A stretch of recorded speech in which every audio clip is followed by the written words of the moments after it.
वो नहीं थे, पूरे घर को रैंसैक किया गया है, क्या कहेंगे सर?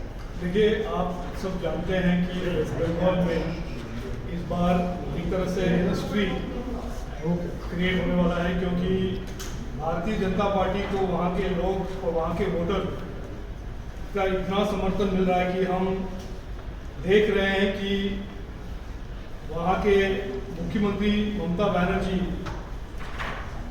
बहुत ही नर्वस हो गए हैं और इलेक्शन के बाद भी वहाँ पे हिंसा, हमारे कार्यकर्ताओं के अगेंस्ट वायलेंस, उन्होंने बीएसएस और रामकृष्ण मिशन जैसे ऑर्गेनाइजेशंस को इंटिमिडेट करने की कोशिश किया है। और आप सब जानते ही हैं कि कोलकाता हाई कोर्ट ने स्पष्ट रूप से कहा था कि सरकार बिना कोर्ट के इजाज़त के या कोई वारंट के बगैर शुभेंदु अधिकारी जी, जो हमारे वहाँ के लीडर ऑफ ऑपोजिशन भी है, उनके अगेंस्ट कोई कार्रवाई नहीं कर सकते हैं। वो कोलकाता हाईकोर्ट ने स्पष्ट रूप से कहा था। फिर भी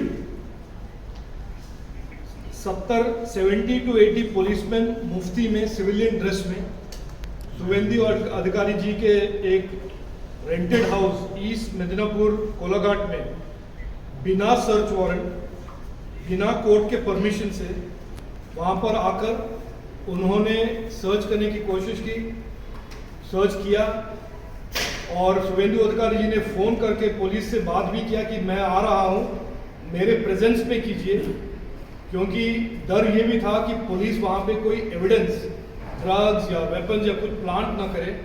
फिर भी पुलिस ने माना नहीं और बिना कोर्ट की इजाज़त और बिना सर्च वारंट के साथ उन्होंने इंट्रूड करके इस घर में सर्च करने की कोशिश की। ये सब एक ही दर्शाता है कि एक पॉइंट है कि वहाँ का जो पॉलिटिकल लैंडस्केप है, इसमें बहुत बदलाव आ रहा है, आने वाला है।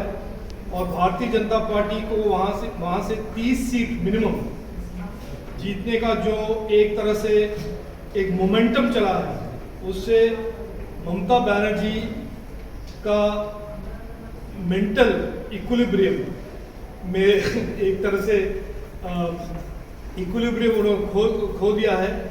और इसीलिए वो एक डेस्परेशन में उन्होंने कल कहा भी कि हम इंडिया अलायंस को सपोर्ट करने के लिए तैयार हैं।